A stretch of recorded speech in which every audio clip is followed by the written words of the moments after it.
You are listening to The Vocal Technologist. Spoken tech for your ears.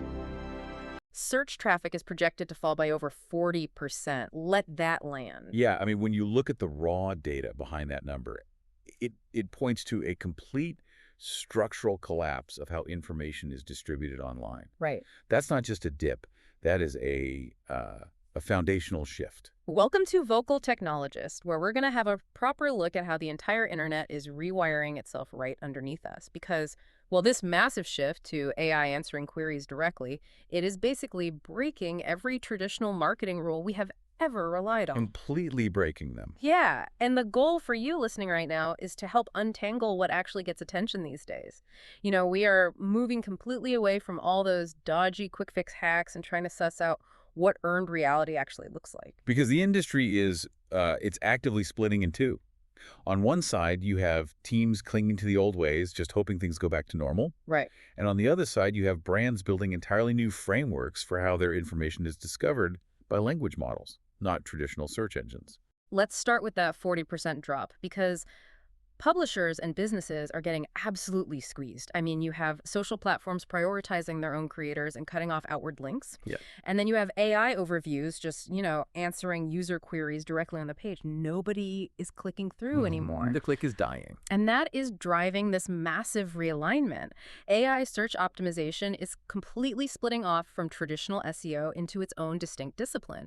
We're seeing companies posting 50-plus open positions specifically for AI search. Yeah, and they're not entry level. Exactly. But I have to admit, my initial reaction to that was, well, pretty skeptical. Skeptical in what sense? Well, I mean, I see these titles like Head of AI Search Visibility commanding massive senior-level salaries and dedicated budgets, and I just wonder if we are having a lend of ourselves. Right, like it's a bubble. Yeah, what does that person actually do all day? Because if it is just a grad role where someone is, tweaking meta tags and guessing what ChatGPT wants to read, it feels a bit ordinary. It is a fair question. It really is. But the day-to-day reality of those roles is highly technical and highly strategic. They're definitely not just tweaking meta tags. Okay, so what are they doing? They're doing things like semantic mapping, which means structuring a company's data in a way that an AI language model can effortlessly parse and ingest it. Wow. And they're working directly with PR teams to secure mentions on high-trust domains. It requires cross-departmental ownership. Getting recommended by an AI involves the technical structure of your website, the quality of your product, and your public relations strategy, all at the exact same time. I hear that, but I still look at this and worry we are just replacing the old dodgy SEO keyword stuffing hacks with some new equally dodgy AI visibility scores. Yep. Because if I'm a business owner listening to this, I absolutely do not want to chase another fake metric. Well, your skepticism is completely validated by the engineering side of this. Mm-hmm. Those AI visibility scores you see floating around software dashboards right now, Yeah. they are essentially useless. Useless because they are inaccurate, or useless because they are measuring the wrong thing? Both, honestly. They are fabricated metrics. The prompts those tools use to generate their scores can be incredibly easily manipulated. What you have to understand is how the underlying engines are behaving now. Search providers are currently running a playbook that actively destroys what we call AI slop at a massive scale. Okay, AI slop. Define that for me. Because everyone uses that term, but what does it actually mean to a search engine? Right, so AI slop is the high-volume, automated, zero-value content generated specifically to farm clicks.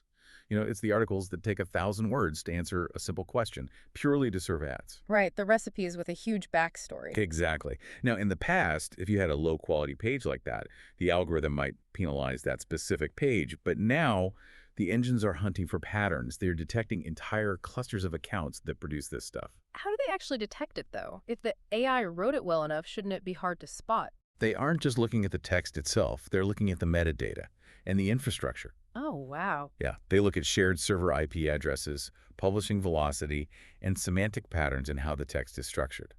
If a cluster of 50 websites all publish 300 articles a day with the exact same underlying semantic structure, the engine detects that coordinated network. And they shut it down.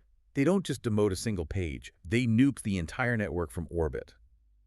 High-volume, automated content strategies have turned into a massive liability. So if the old SEO was basically a shouting match in a crowded pub where anyone could just yell louder to get attention, This new AI search environment is more like a strict bouncer checking IDs at the door.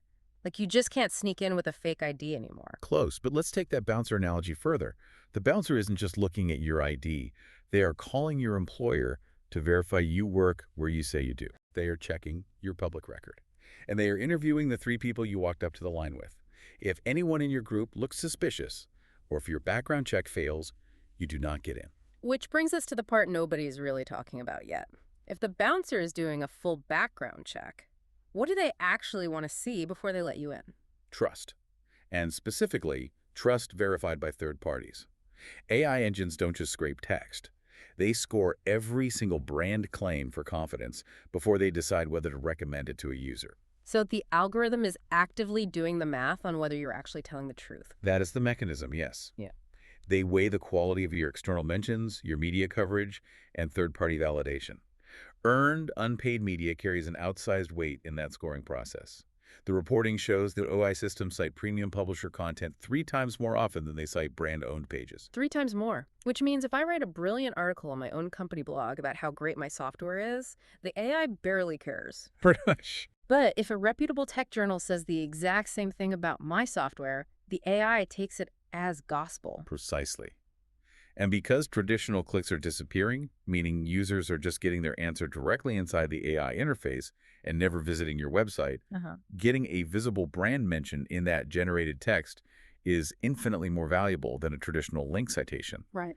Traffic that actually does arrive via an AI referral is converting at up to 4 times the rate of standard organic search. 4 times the conversion rate is massive. But here's where it gets really interesting, because there are still scrappy ways to earn that trust if you know how the machine actually reads your site. Yeah. There is this detail in the reporting about a company that did something so simple yet so clever.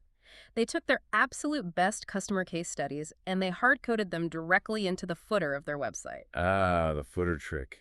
It is a brilliant piece of technical structuring. It really is. Because it wasn't buried 3 clicks deep on a subpage, the AI system scraped the site, saw those high-profile logos on every single page load, and when a user asked the AI who uses this product, it pulled those exact listed customers verbatim. It works because you are feeding the parser a consistent high-density signal across the entire domain. But this raises an important question about the limits of self-promotion, because there is a trap here that businesses fall right into when they try to over-optimize. You were talking about the backfire rate. Yes. While throwing case studies in a footer might give a minor visibility bump to a brand new company, for established brands, pumping out highly self-promotional content barely registers. The data shows only about a 6% increase in mentions for established brands trying this. But here's the real danger. It backfires 43% of the time. Wait, 43%. Walk me through the mechanics of that. How does an AI mention backfire? It comes down to how large language models predict tokens. They do not read text like humans do. They map words mathematically based on how often they appear near each other, which we call semantic proximity. Right. So let's say you create a highly optimized page comparing your product to your 3 biggest competitors, explaining why you are the best. Which every single business does, why we are better than company X. Right. But by doing that, you are feeding the AI tokens that tightly link your brand with your competitors' brands. The AI reads your page, it cites your page as the source, but when it actually generates the text for the user, it pulls the closest mathematical token. Oh, no. Yeah. Often, it ends up recommending a competitor from your own list of comparisons.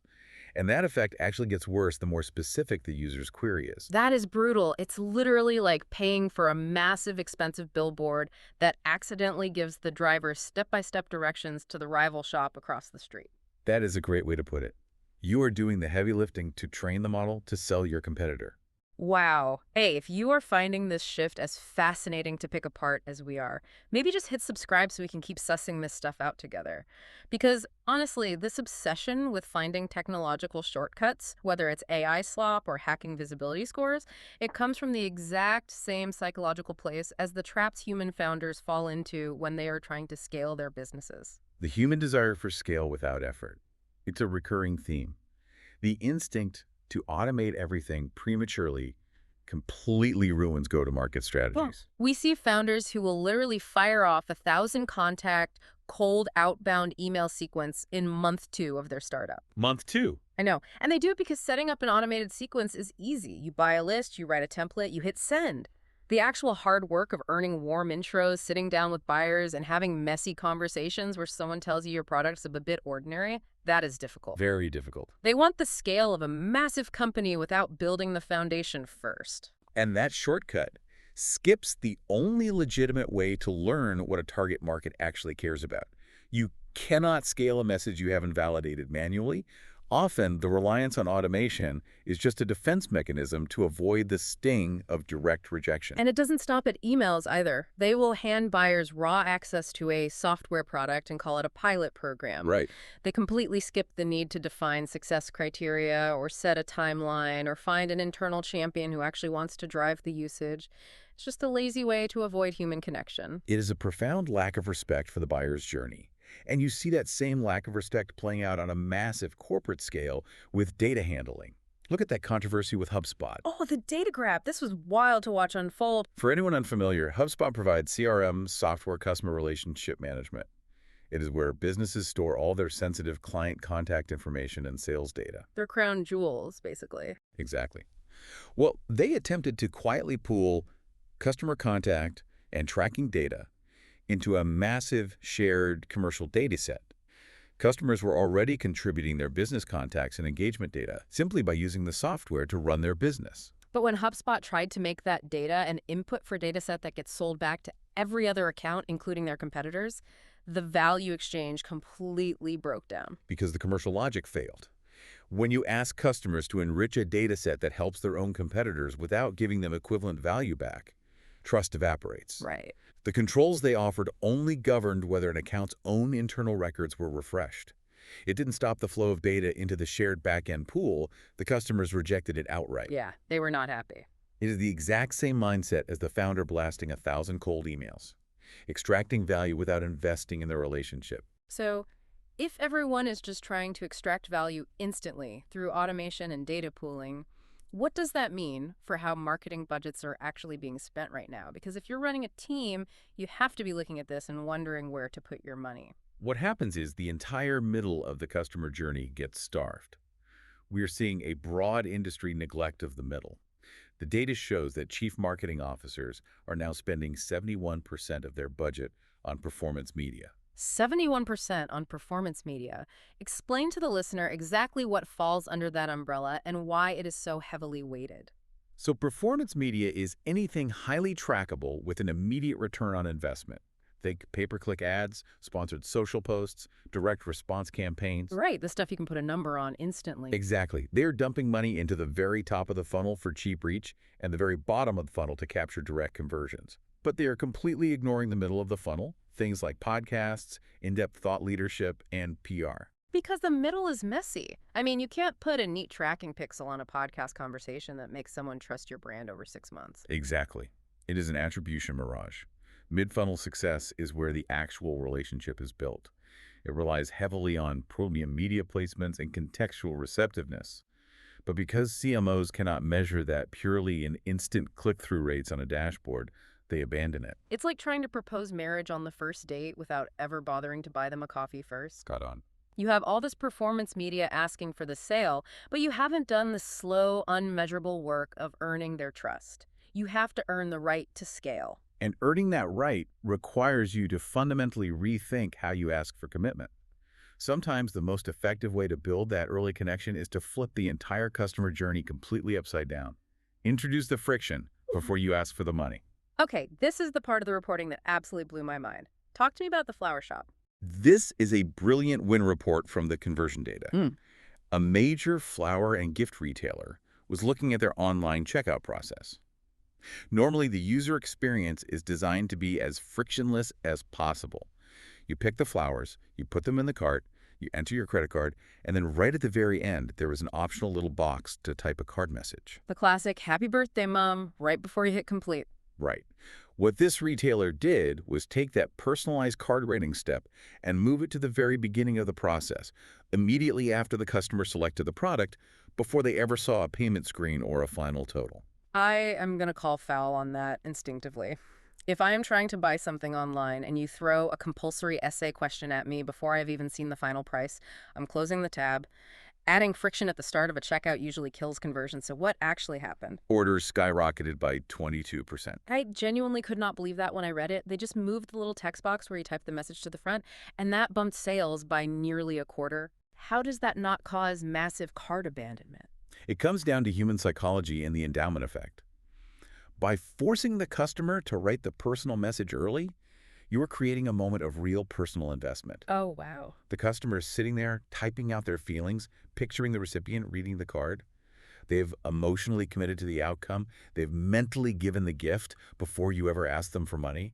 The payment just becomes a formality to release a meaningful object they have already personalized. That is fascinating. It forces a moment of real human commitment, which feels like the absolute opposite of a 1,000-person automated email blast. It is the antidote to the automation trap. We spent the last decade trying to remove all friction with algorithms and instant checkouts. But healthy friction is what makes an experience memorable, and it speaks to a much larger cultural shift happening right now. Yeah. People are exhausted by abstract, automated digital interactions. They are craving something tangible. Which perfectly explains this massive collision we are seeing between the physical and digital worlds. It is happening in two completely opposite directions. How do you mean? Well, on one hand, physical packaging is becoming incredibly interactive. You have scannable QR codes and digital product passports, which are essentially digital twins of a physical item that track its life cycle and authenticity. They are turning a static label on a physical box into a dynamic, updatable media channel. So the physical object becomes the infrastructure for an ongoing digital relationship. Hmm. You own the object, but the brand can update the experience attached to it. Yes. But on the flip side, traditional physical media is dying. Look at gaming. PlayStation is openly moving toward a digital-only distribution model. It means when you buy a game, you aren't really buying it, you're just renting a revocable license. Right. If the licensing changes or the server shut down, the thing you paid heaps of money for can just disappear from your library. True ownership is eroding. And that erosion of ownership creates a psychological void for the consumer. When everything is digital and rented, tangible reality becomes a premium commodity. And brands are completely hijacking the news cycle because of this. When Sony made that PlayStation announcement and people realized they wouldn't own their games anymore, there was huge backlash. 70,000 angry replies. And the brands that capitalized on it did it by grounding things in physical reality. The Domino's execution of this was perfect. It was brilliant. Domino's UK put out a parody announcement about launching digital pizzas, acting like you could just download a cheese pizza and own a revocable license to a digital dinner. They snagged nearly 500,000 likes in 2 hours. Unbelievable. But GitHub took it even further. They literally took actual software code, burned it onto physical retro CD-ROMs, and shipped them out to developers just to go viral. It proves that consumers are desperate for something they can actually hold. As the digital world becomes more abstract, entirely rented and flooded with AI slop, tangible things become the absolute ultimate anchor for consumer attention. Whether it is a retro CD-ROM, a physical product passport, or just forcing someone to write a highly personalized digital card before they buy flowers. The friction is the feature, not the bug. I've got to admit, this one shook me a bit. We spend heaps of time obsessing over algorithms, visibility scores, and how to scale our tech, but it turns out the biggest competitive advantage right now is just acting like a human being again. If you want to keep untangling these shifts with us, come poke around at vocaltechnologist.cyu. Vocal Technologists, see you soon. Spoken Tech for your ears.